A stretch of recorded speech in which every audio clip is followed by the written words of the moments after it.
Alright, last episode, had a crack in my beer. This one seems to be good. We hit episode 50. And then I started watching those cringe videos on YouTube, like YouTubers' cringe moments. And now I fear for my life that one day I'll be a part of those. Because I've probably done some cringy shit on this podcast that will put me in there. You never know. Hopefully I'm not, but if I am, cheers to being cringy.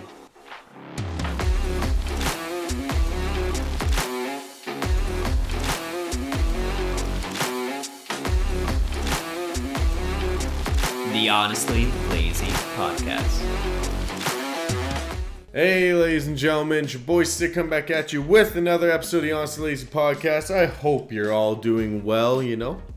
It was just a long weekend, so I'm sure all of you are feeling kind of lazy, being honestly lazy at your job and stuff. The week after a long weekend is always the worst to me. I don't know what it is, but I always never feel like giving 110%, even though in my type of job, you got to give her 110% because life never slows down there. My job is different. But, you know, with that all being said, we got to do our quick plugs. You're either watching this one or two ways. Either you listen on Spotify, anywhere you listen to podcasts. On Anchor.fm, you can check out all the links. Honestly Lazy Podcast, all the links will be there. So you can see where you can actually watch my show. You can watch on Apple, Spotify, or listen, I guess. And you can watch it on YouTube. Type in the Honestly Lazy Podcast and that will pop up. We are still trying to get 200 subs by the end of the year, ladies and gentlemen. You know, what am I at right now? I'm at 66 still. We're almost to 70. That's pretty damn impressive. Like, hopefully I hit 100 by the end of the year. I'll feel really bad about my content. Like in the beginning, you know, I'm probably going to be part of those cringe videos because I'm like, oh, I'll hit 100 in a year. I'll hit 100 in a year, and I probably won't. But, you know, I gotta do a couple shout-outs. Obviously, I gotta give a shout-out to Nathan for always supporting, Courtney for always supporting, Quinn Marr for always supporting. Gotta give my homie Brad a shout-out. I realize I don't give him any shout-outs, and this kid took one of my Honestly Lazy stickers and really, well, he put it on his car. You know, he supports the podcast, so I gotta give a shout-out to my homie Brad. You know, doing the best I can, and, my cat's being an idiot, so I'll be right back. God, now I really gotta watch my door. My cat, I guarantee, will open it back up because he likes to do that. Yeah, Brad is a big supporter of the podcast. Said he'll buy some merch. I fucking knew it. He wants to buy the merch when that shit actually comes out. And, you know, he's just a great guy. And right when he heard of the podcast, instantly subscribed and followed me on the social media. So shout out to you, Brad, and for being a part of the show. I also got to give a huge shout out to the homies over at the Dumber Everyday podcast. I'll tell you why. These guys made their own stickers. And I messaged them saying, yo, I want a sticker. And they're in the States, and they literally mailed me a pack of stickers, and they said, do whatever the fuck you want with them. So shout out to the Dumber Everyday podcast. Great podcast that makes you laugh and laugh and laugh. I've had a few good laughs from their podcast. They're just a bunch of dudes who just seem like they smoke weed, and even if they, I don't know if they actually smoke weed, but they just act like they do. And they just record the random shit. The first episode I ever watched, in the first 5 minutes, he's like, I did something. I bought a gun. Most random shit ever, but it was very entertaining to actually listen to. So go check them out. They're on Spotify, Twitter. I'm not sure if they have Facebook. I think they were starting up YouTube. Just go on Google, type in the Dumber Everyday Podcast, and it will pop up. And go support the living fuck out of those guys because they deserve it. Whew! Alright, I think I did enough for my plugs. I think that was good enough, you know? God. Right here in Canada, where I am right now, it's just been a fucking hell. Starting Monday, our weather where I've been has just been up and down in Ontario. One day you're out in a short and t-shirts, and then the next day you're in a winter jacket, and it's snowing. That was the thing that happened the other night, pretty much where I live, is that it snowed, and it snowed a lot. Like, you know, within like an hour, looked out the window and there was snow actually covering the ground where it's like, oh, that might stay for a day or two. Now, I don't care too much about this. I think I've brought this up on the podcast before, but fuck it. I can talk about it again. One thing that drives me nuts about when the weather does shit like this, like, it's April and it snows, or like, oh, it's fucking been raining for 5 days. Anything with the weather, like every type of weather too, sunny, cloudy, snowy, fucking hailing, whatever. Right when it starts happening, just stay the fuck off social media. This shit drives me nuts every single time. Like when it snows, it's like I don't even need to go. I don't even need to go onto social media just because everyone's literally going to be like, "Oh my god, what is this? It's like almost May and it's snowing." Like, yeah, we all know it's almost May and it's almost snowing, or it's snowing. It's fucking April still. Like I've seen it snow on the May 2 for a long weekend. It's called Canada. We fucking suck with weather. Like I have never. Like, there's never been, like, I remember, like, there was one time where we were, like, skateboarding for, like, 2 weeks straight. Like, beautiful weather in April. We were skating, and we were, like, filming, and we were having so much fun. And then the fucking snowstorm came through, hit us so hard that we couldn't skate for another 3 weeks after that. This is just Canadian weather. So, like, if you live in Ontario or in Canada and it snows, for the love of God, do not post that shit on your Instagram, on your stories, on your Snapchats or anything. Because honestly, everyone else is seeing what you're seeing and nobody fucking cares how you're dealing with it. I know it's a hard way to really tell you guys how it is, but I'm just gonna be straight up with you. I don't care how you're dealing with the snow. You're probably doing the exact same thing everybody else does. You're filming it from a fucking dirty ass window, zooming out like, what is this? I thought this was good. The funniest thing is when it's like December and we get our first thing of snow and people are posting on their stories like, oh, like angry face. Oh, I don't want it to snow and shit. It's like, what the fuck? It's December. What, like, go, if you don't want the fucking snow, move to California and start a life there. Like, just where it's always sunny and full of cocaine and fucking idiots. Like, I just bashed California. Now, not all California's like that, but from what YouTube advertises of California, the people who go out there, cocaine and idiots. But I'm sure there's another side, the Modern Family side of California, where it's just a family who sells houses and have a genius daughter, and daughter has twins. Spoiler alert. It does drive me nuts. So I sit there and think about it. Like, every time it rains, it's like, oh my god. Like, when it's a literal fucking downpour, you're like, oh god. Oh, I hope the hydro goes out so I don't need to see everybody's stories. And that's the worst part. Nowadays, like, with the technology we got, even when the hydro goes out, people just turn on their Wi-Fi or their fucking data and post about, oh, the hydro's out. Like, yeah, really? I live fucking 2 miles from you. I know the hydro's out. It's out at my place too. It's fucking crazy. Like, better light a candle or get a flashlight, and they post like how they're dealing with it and shit. Just to everybody who posts each time it's shitty weather, from your boy Stick, just please stop. It's Ontario. It's just the way it is, you know. Just like, if you don't like it, just crawl in bed and take a nap. It'll be okay. Just don't post on your social medias. But yeah, that was a start to the week. It's supposed to be like 10 degrees in one day. The one thing that's driving me nuts about Ontario right now is that it's nice throughout the week, and then the weekend comes and it's rain. You're like, oh, I can't even do anything. It's the fucking government controlling the weather so the COVID cases don't go through the roof again. They're like, fuck, well, the mask mandate is gone, but people are still gonna be dumbasses. And, fucking concerts are coming back and shit. Let's just make it really cold. Maybe people won't want to go anywhere if it's cold. It's just a logical thing I think of. I did go to my first concert over the weekend, though, without a mask. Your boy's Stick was edgy. My logic to the whole thing, there's been times, even after the mask mandate was, gone, I was kind of like, maybe I should still wear a mask, But there's just some things where it's like, there's not even a fucking point. Like, if you're going to a concert and no one's wearing a mask around you, just fuck it. There's no point. If you're in a room with like more than 70 people and you're the only one wearing a mask, you're still gonna breathe in in my opinion, you'll still get sick. Like, I went to see the Arkells in the old Oshawa, the old Schwiggity of the Schwa, and I was on the floor, and,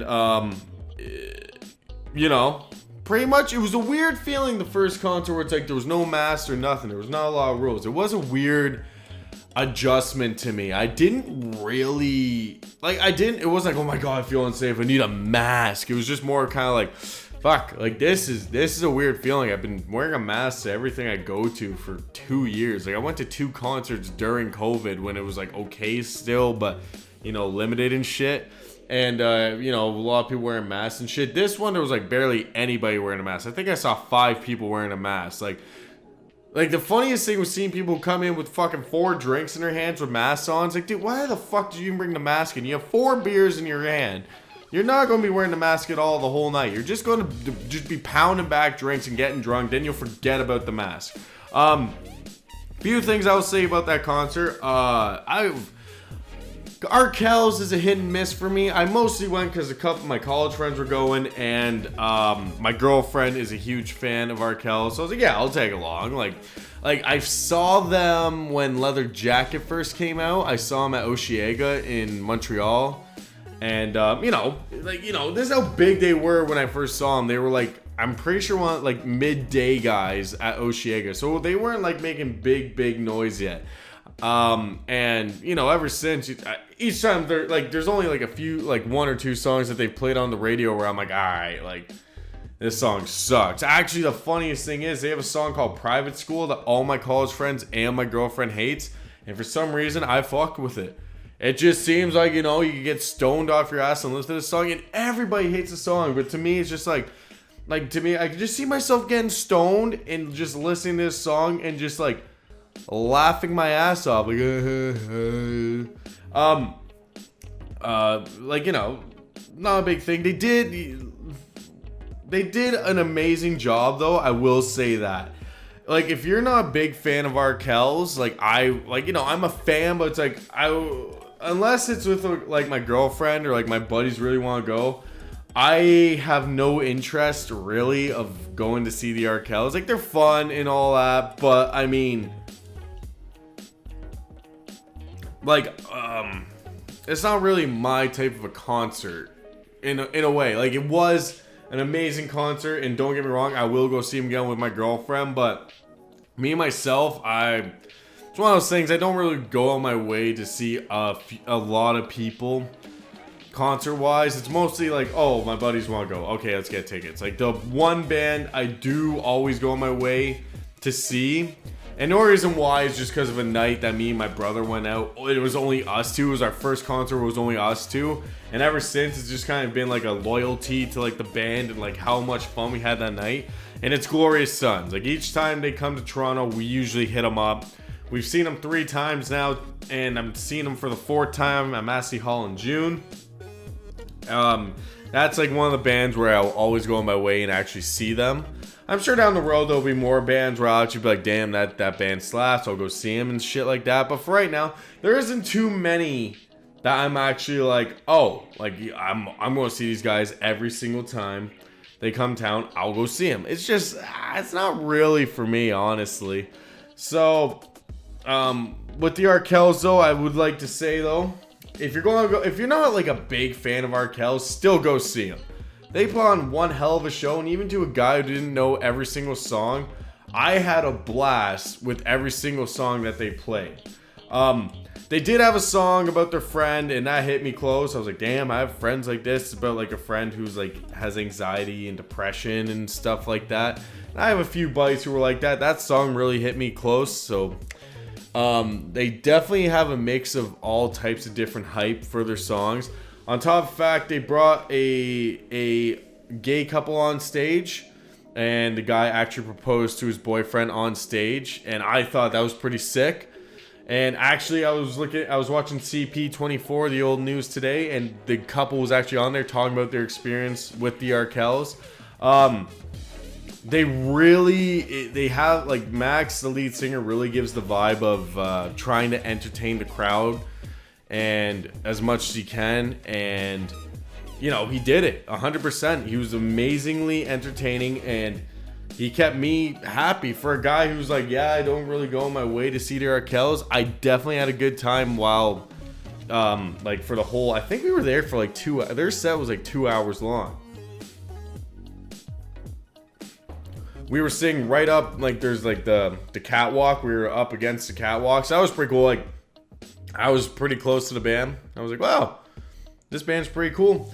And, they had like, their opening song was sick, how they came out, and they started with the song Years in the Making. That shit was a banger. But one of the highlights of the whole night was they kept talking about Sum 41. Now, Sum 41 is actually from Ajax, Ontario. My buddy Bill actually met one of them at a bar, the lead singer, the one who used to be an alcoholic. So, close to home, kind of cool to think. Like, yeah. I've never seen any of them in person, even though they do. I don't think they live in Ajax anymore, but they were born and raised there. But, they were like huge when I was like 5. So, it's not the biggest thing. But Max kept talking about how they were from around here. And is there any Sum 41 fans out here? So you get to the encore, and Max is just playing piano. And he starts singing Sum 41. He was singing Fat Lip. And I was like, what the fuck? Are they going to literally do like a piano version of Fat Lip? And they said, like, which song's better, In Too Deep or Fat Lip? Is that the name of the song? I think it is. Hang on. I'm literally checking this. Yeah, it is Fat Lip. So we get to the encore, and he keeps talking about Sum 41. I'm like, something fucking weird here. Like, why is they talking about Sum 41? My guess was they were just going to cover him. So they did cover him, but the kicker was they actually brought out Sum 41's guitarist, which I can't think of his name right now because I'm not the biggest fan of Sum 41. But they actually brought out the guitarist of Sum 41 to play Fat Lip with him. And I was like, damn, for an encore, that's one of the most badass encore. That's one of the most badass, like, bringing someone out on stage and surprising the audience with. Like, that was fucking sick to see. Like, I don't know. I've seen, like, at other concerts, they bring out, usually, like, every band I've seen, they always bring out the opener halfway through. So even Arkells brought out the openers halfway through their set. But to bring out Sum 41's guitarist just for one song for the encore, I thought this is hilarious. Now, the only way it could have been better is they brought out Ryan Long from the John Stones, and he played instead because he's also from Ajax. I think that would have been funny, but no one knows who the John Stones is, so yeah. That's why I told my girlfriend, we're driving home, I was like, yo, imagine Ryan Long came out and they started playing Gone for a Long Time because they have the trumpets and everything, and the John Stones were a ska band. Something that happened during the show, though, something very gross. I've never known. There's a few things that actually happened. First of all, watched the whole show completely sober. I think out of all the concerts I've been to, I've seen 2 sober shows my whole concert going career, I guess. It's like my girlfriend doesn't really make a night out of it. She goes and enjoys the show and she comes home, where me and my friends would always make a fucking night out of it. Like, get a hotel, party our asses off, drink and enjoy the show. And almost a blackout state. It's always the way we've done it, and we've had a lot of fun while doing it. My girlfriend, on the other hand, I don't really like getting drunk before or at the show because she has to drive me home, and, well, if she's sober and I'm drunk, that's just a bad idea. So I just stay sober mostly for the time being. I'm sure in the future I will get drunk for a show.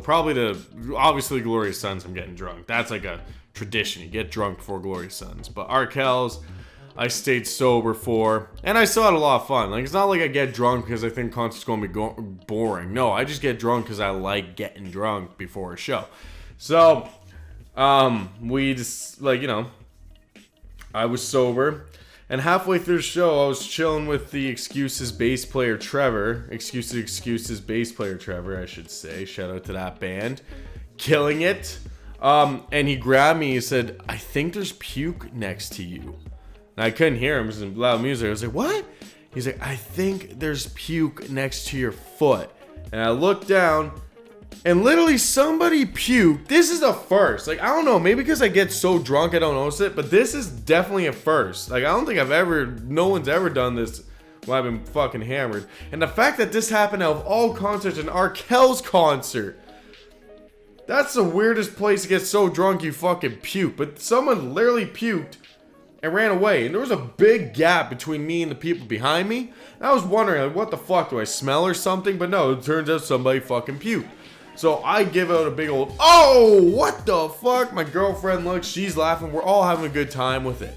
And then everyone starts getting drunk and they start dancing to the music because Arkells has a lot of dancing stuff in their music. And I literally watched people, like, it was gone when we left the show. I was like, wow, a lot of people have puke on their shoes. I checked my pants, I checked my shoes. I made sure I didn't step in it at all. Thank God I didn't. Cause like dog shit's one thing, but vomit, like I got a feeling that smell's gonna be harder to get out. But yeah, it was a cool experience. First concert back, it was definitely it's definitely a cool first concert back after the mask mandate. You know, my buddy Nathan went to Glorious Sun show in Peterborough, gave me updates on it. Apparently they play a lot of their new shit, which I'm not excited for. I don't like their new shit as much. I think it kind of sucks actually, but I'm a mean man. And yeah, besides that, my long weekend was kind of quiet. Had a couple drinks on the Thursday with a couple guys from work, but yeah, it was definitely just kind of a quiet weekend for me. But you know what's not going to be quiet is this episode of the Honestly Lazy podcast. Come on, let's keep this shit rolling. Alright, ladies and gentlemen, welcome to the random video of the week. Part of the podcast where I find a random video and I just mumbled right through that. And I pretty much either make fun of it or do whatever with it, or yeah, just kind of pick a video and I talk about it. There's one type of video I always love. It's the Karen in the Wild videos, which is actually the TikToker's name in this particular account for this video. I just love the idea of women who get angry at the littlest things. Now, there's different type of ways you can confront a Karen once she actually embraces the fact that she is going to personally attack you or tell you to do something, even though it's not bugging anybody but her. Usually people yell back. Usually people yell Karen. Usually people just say go back inside, Karen. But this is an oldie but goodie type video. This is a type of video that I inspire to be when it comes to Karens yelling at me. So let me just give you a quick little rundown. Best part is, if you're listening to this over on the podcast, over on Spotify or something, you really just need to listen to the audio. Let me just break this down for you real quick. Man is lighting off fireworks in his neighborhood. Looks like he's not bugging anybody. No one else is complaining, but there's a Karen across the street pretty much just telling him, shut it off and go back inside. Now, instead of saying go back inside yourself, Karen, and mind your own damn business, this man does the one technique that I will do one day. He kills her with kindness. We're just going to play the video right now. You can hear the Karen. She's very, very violent with him. And he sounds like just Post Malone, just about to sing to Sunflower, you know, just that type of mood while she's yelling at him. I know, that's what we do though. I'm sorry. We don't. I know, but I'm gonna keep doing it. So he's already started off. She's saying there, go back. No, he says that's what we do. She sits there and says, no, we don't. My general reaction is, fuck you, mind your own damn business and go back inside. But instead he just says, what does he say again? Instead he just kind of says, I know, but I'm gonna keep doing it. He says, I know, but I'm just going to keep doing it. And kind of just brushes off the Karen. Now this makes Karen even more angry as he says it. I know, but I'm gonna keep doing it. I know, we just have a little bit more though, because we spent like a lot of money and we gotta finish, you know? Not only is this man killing her with kindness, he's giving her a good reason why he's not going to stop. Not only does he say, now to a regular person, they will say, fuck you, Karen, go back inside. He says, I know, but we just got a little bit more and we spent a lot of money on it. So we're just going to go ahead and finish him off. Where the Karen gets on the more defense mode. I'm surprised she doesn't have her cell phone out. I'm surprised she hasn't pulled a gun. I'm surprised she hasn't even instantly started to call 911. She's in the most defense mode, and he's giving her a legitimate reason. I've spent a lot of money on these. We've only got a little bit more. Just mind your damn business for like 10 more minutes and it'll be done. And she literally keeps going. I know, I'm sorry. No, you're not. I know. I love how the Karens just think by saying no over and over again, it will stop these type of people from doing what they love doing, and that is, you know, having fun and living their best lives. They just think by saying no, the people will instantly be like, oh, I am so sorry. We will stop doing everything. We'll stop having fun. We'll go inside and read our Bibles. That isn't how the world works. Thank you to a man like this who goes up against them and just keeps killing them with kindness. I'm sorry. We're going to be out here for a little bit. Literally telling them to get in the house. It's like, do we live together? Are you my mom? I'm not going in the house. Who are you? I'm not going in the house because you're telling me to. I'm going to stay out here with my friends and have some fun. I guarantee you this is actually like a 4th of July too, where it's just like, you know, they're lighting off fireworks because 4th of July. Like, this girl's not giving them any reason. Now, if I was like a Karen, I'd use the bullshit excuse of my dog is terrified, he might seizure some. Kind of guilt trip them into just stop doing it. Like, oh, I'm sorry, your dog has seizures. We'll stop doing it. But she goes the route of just saying, no, no, no. I said no, so that means it's not going to happen. And this man just keeps going. Okay, if you want to watch, it'll be fun to watch. Okay. Okay. I love how she's like, I'm going to call the cops. And he's just like, oh, if you want to watch, it'll be fun to watch. Not only has he given him a good reason why he's going to keep going with this, spent a lot of money, and we only got a little bit more to go, but he's even inviting her into the activities. Just come and join us. Maybe you'll have some fun. Maybe you'll get out your bathrobe and have a beer for once in your life. Maybe you'll finally stop having shit up your ass and just relax with a few fireworks. That's fine. No. Thanks, Mom. She literally tries one more effort as he's going to keep on laying. Get in the house. He says no, but he literally, as she's walking away, he decides to get a little bit snippy. No. Thanks, Mom, but I got a few more to do.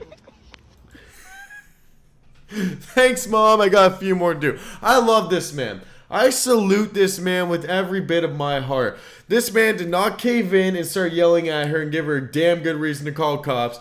As a matter of fact, he didn't even change his tone. He sat there in a very positive way while being a very sarcastic asshole to this woman that totally deserved it.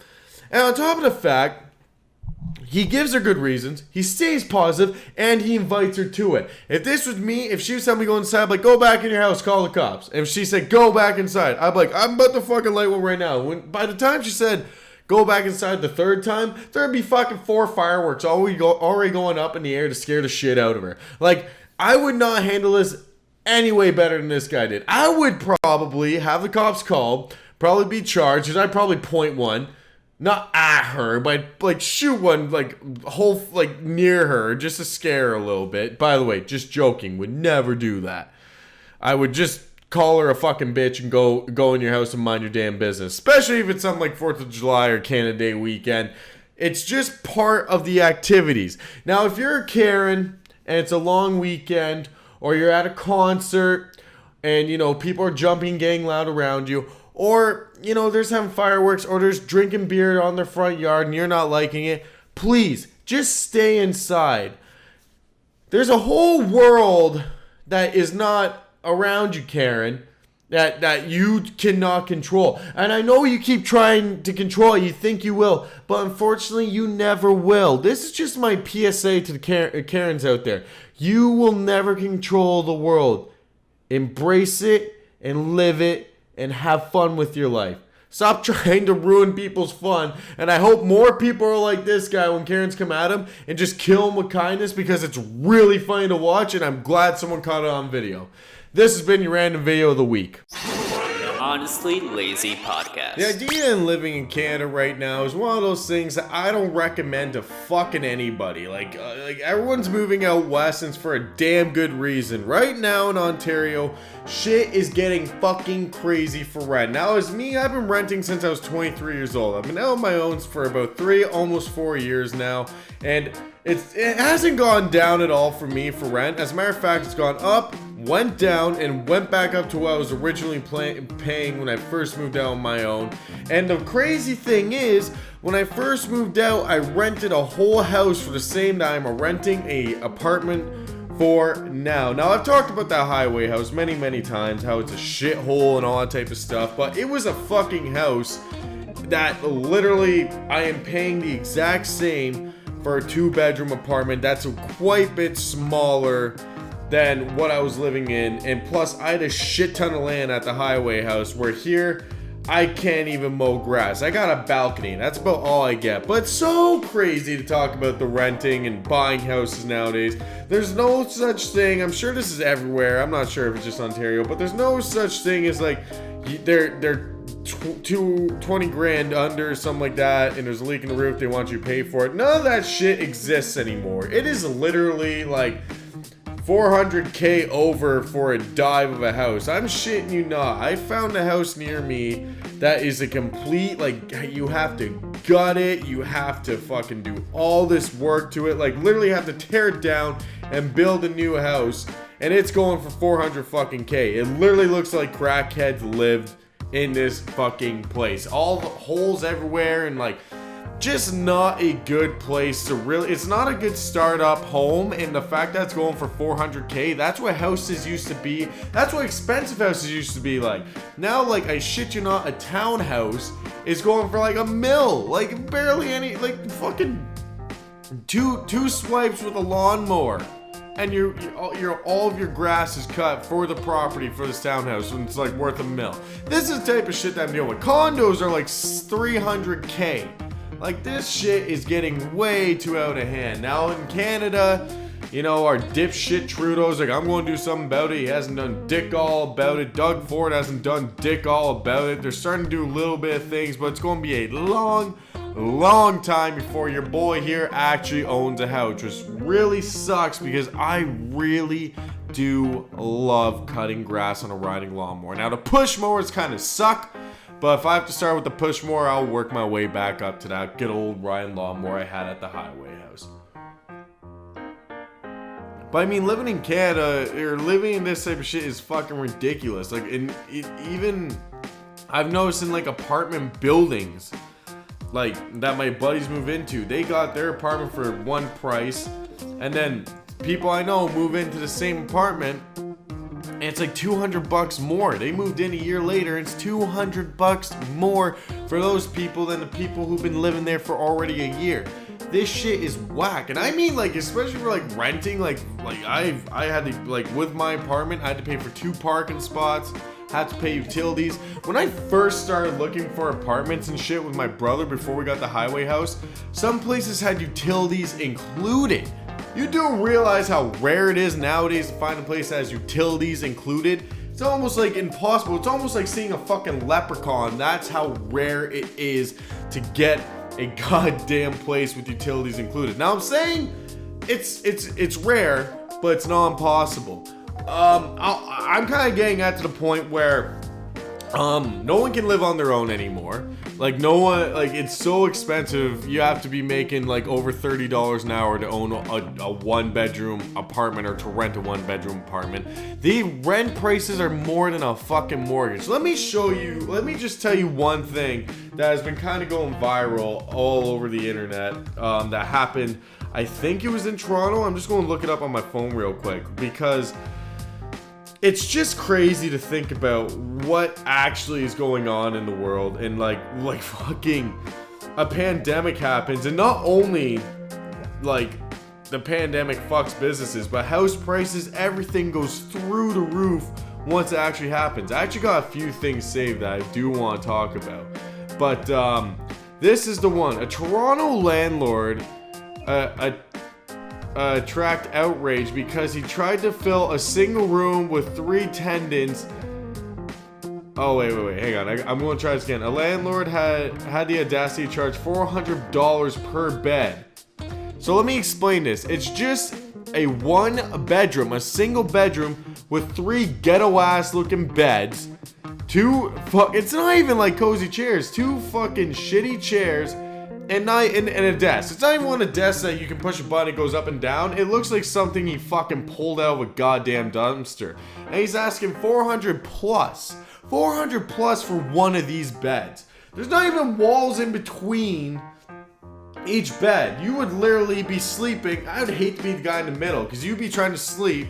You'd be trying to go to sleep. You'd hear your one roommate masturbating on this side, and for all you know, you roll to the other side. The other guy has a sick fucking fetish, and he's masturbating on that side. So on both sides, all you hear is just that good old, just a fucking not like pretty much the sound of the intro of Hot for Teacher on the drums, just fucking non-stop beating the meat. Like, could you imagine this type of thing? Like, you wake up in the middle of the night. On top of the fact that the landlord, if he's going to charge that much, I guarantee he's a shitty landlord. And on top of the fact, I'm not sure if there's a toilet involved in this. I'm not sure if there's Wi-Fi or even somewhere to put a TV. Like, this is literally like what the Boondock Saints lived in their first movie. Now, if you haven't seen the Boondock Saints, an amazing movie, but they lived in an apartment where nobody was legal. Their toilet was literally right next to their bedrooms with no walls, just a toilet sitting there in the sink. And they just had 2 hoses or 2 pipes that came out that they showered under. That was their shower. And yeah, it was a piece of shit apartment. And that is like, they showed this in the movie to show how bad that they're actually living. And somehow this is actually worse than that. How is this a thing? Like, how? Okay, first of all, the terrifying thing is someone will probably fucking buy it or rent that, because they're thinking $400 they can actually save some fucking money.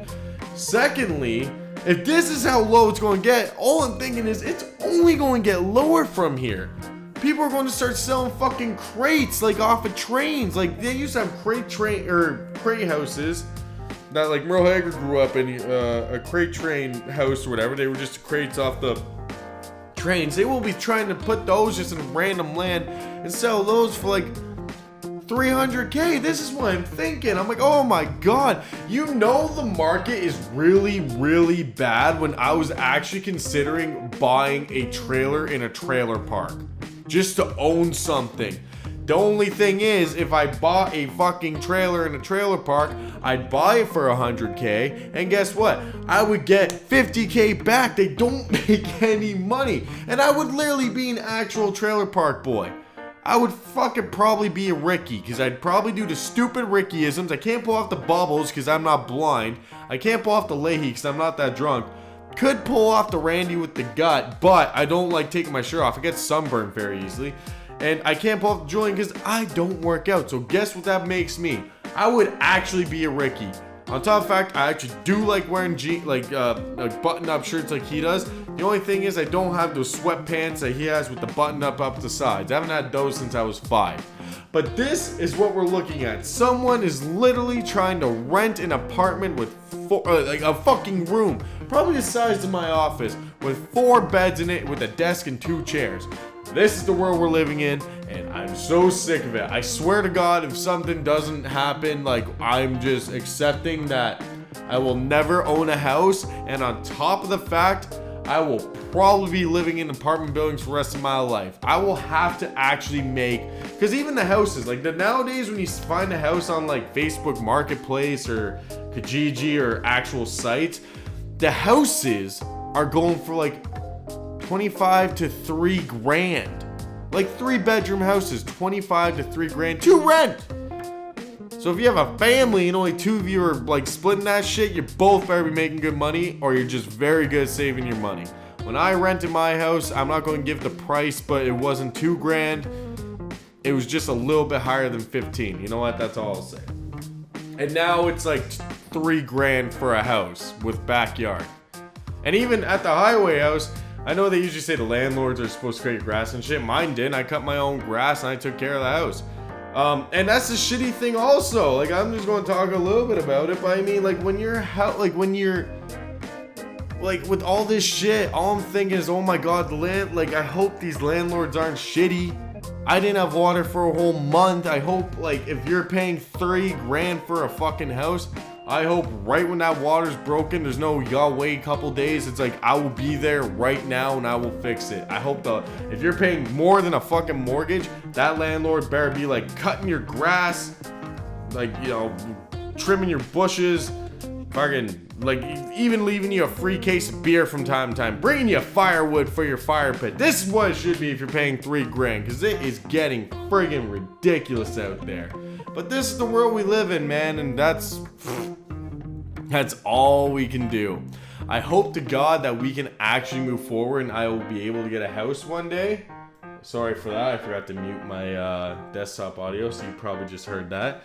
I hope to God that one day we actually can get houses, and first time house buyers don't need like $100K down payment to buy a house, and I'm just praying for that day, so you never know. Looks like Jake Paul is back in the ring training and ready to go for his next, I guess, boxer.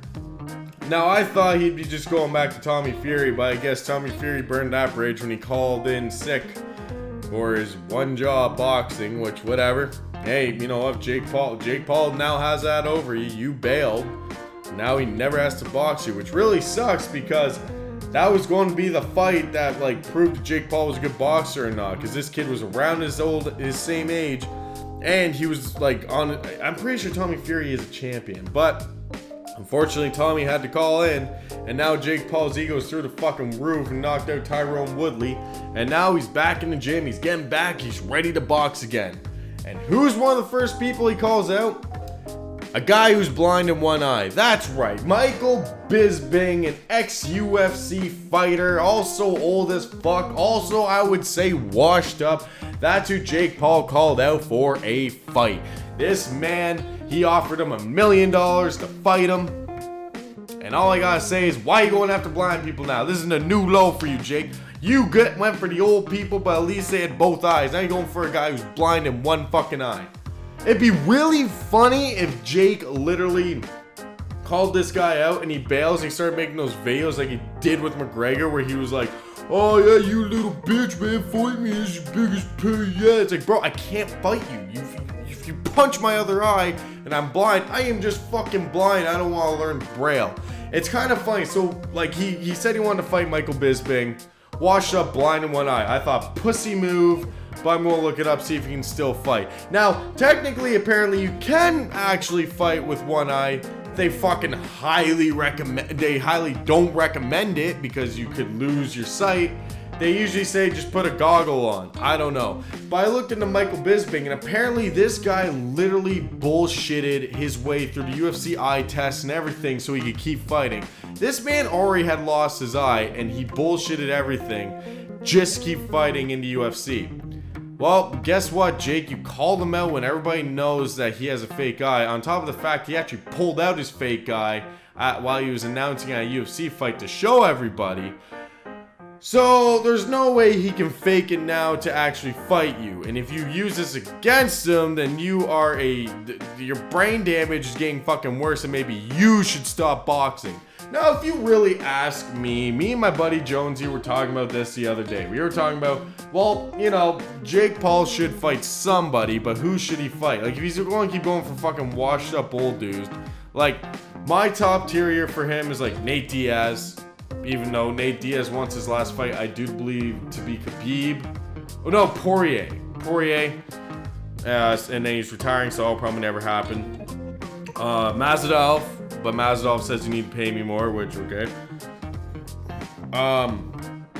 Who's another washed-up guy? Fucking, it'd be Rashad Evans, Rampage Jackson. Those two are pretty old. You've probably knocked them out. But me and my buddy Jonesy really talked about it, and Jonesy made some good points, but I just want to put this name out there that I think he should fight. And if you ask me, out of all these old, if you're going to just keep fighting old fucking dudes, that's fine, whatever. Just stop saying you're the greatest when you don't fight anybody your own age. if you're going to fight somebody who's quote-unquote washed up, your best chance is probably Anderson Silva. Now look, Anderson Silva was the king of UFC in his prime. He could knock people out standing up, and if he got rocked, he could take him to the ground and somehow put him in a weird bendy move that would fucking make him tap. He also broke fucking Forrest Griffin's nose, and he ran out of the ring crying, and then they fought again, he knocked his ass out, and he ran out of the ring crying once again. The big thing with Anderson Silva, though, is he was a very cocky UFC fighter in the ring, to the point where crowds would boo him. He put his hands down and mocked the fighter so fucking much, it got pretty boring to actually watch. But he mocked one guy, and the guy rocked him, knocked his ass out, and took his belt. And not only did he do that, when they fought again, I watched this shit live, he snapped his ankle, kicking him, wrapped it like almost around his whole leg, pretty much ending, that was like the end to his UFC career, because it's hard to fight UFC on a snapped ankle. Like, if McGregor gets back into it, I guarantee you won't be seeing him kicking anymore, because it's just like, once you snap your ankle, to me, it's just like, oh my god, like, I've been terrified each time I see an ankle kick in UFC since I saw Anderson Silva do it. So, to me, you can keep fighting washed up old guys. That's fine. I don't care. I think you're kind of a pussy for doing it, but you're still going to do it, so go ahead, have fun, and I don't know, keep beating up old people. But if you're going to fight a washed up old dude, fight Anderson Silva. He's been doing great in boxing anyway, so it would actually be a pretty entertaining fight. See, when it comes, I wish I could bring Jonesy on here, but he wants to do this shit in person, and he lives far away from me. So it's like, one day I'm going to have Jonesy on, he's going to be right here, sitting next to me, and we're going to talk some of this shit out, because he's a very entertaining guy to listen to, especially when it's talking about fighting. But he pretty much said there's no way Silva would win. And I kind of do agree with him. I'm just saying, I just keep bringing it back to, you keep calling out fucking washed up old guys, and out of all of them, it'd be more entertaining to see you fight someone like Silva than, you know, Michael Bisping, McGregor, anything like that, because Silva's in the boxing games. Like, it was Tyron Woodley and shit, you know, he was in the boxing game, but like, Silva has actually been doing good in boxing, so why not go up against a guy who's already old and washed up, but he has a name for himself, and on top of the fact he was a champion, and he's still boxing to this day. Just to me seems like a better opponent than a guy who's blind in one eye. You already have an unfair advantage because he's blind in one eye. I never did like Bisping. I thought he was a cheap fucking fighter. One of the most legendary things I saw him do was knee a guy in the head after the bell. And the guy kept fighting, and obviously he was raw because he got kneed right in the fucking head. I'm pretty sure it was an illegal knee too. And yeah. And he won the fight, and he was so cocky about it, so he fucking won it cheap as fuck, so fuck you, Mike. But at this point, Jake Paul's going to call out, what was his name? He fought Alvin Kingdom. Who does Alvin fight? Sorry, I gotta look this shit up.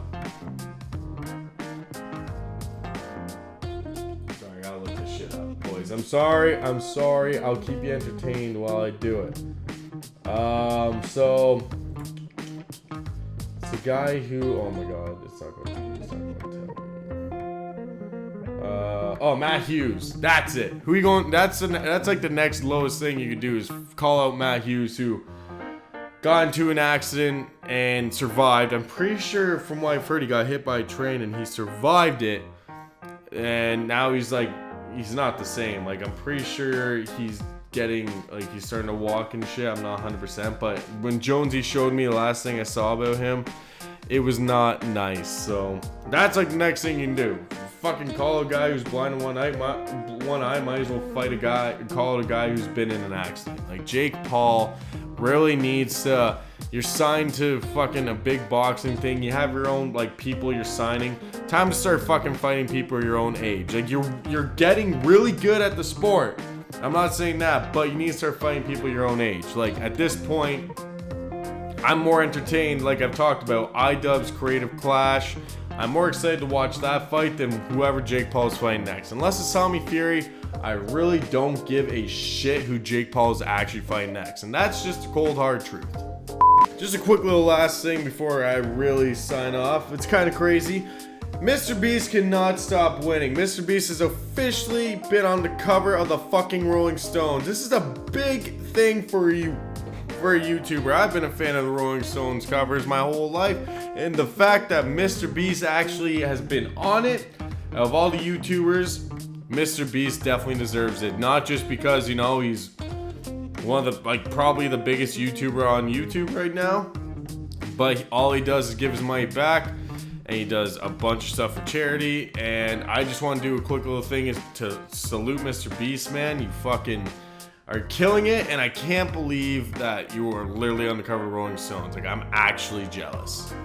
Alright, ladies and gentlemen, I think that'll do it for this week's episode of the Honestly Lazy Podcast. I'm so glad you joined in. I will not be going live this Saturday or this Friday night, only because I'm probably going to be out rocking and rolling. I got a jam I'm going to and playing some acoustic guitars.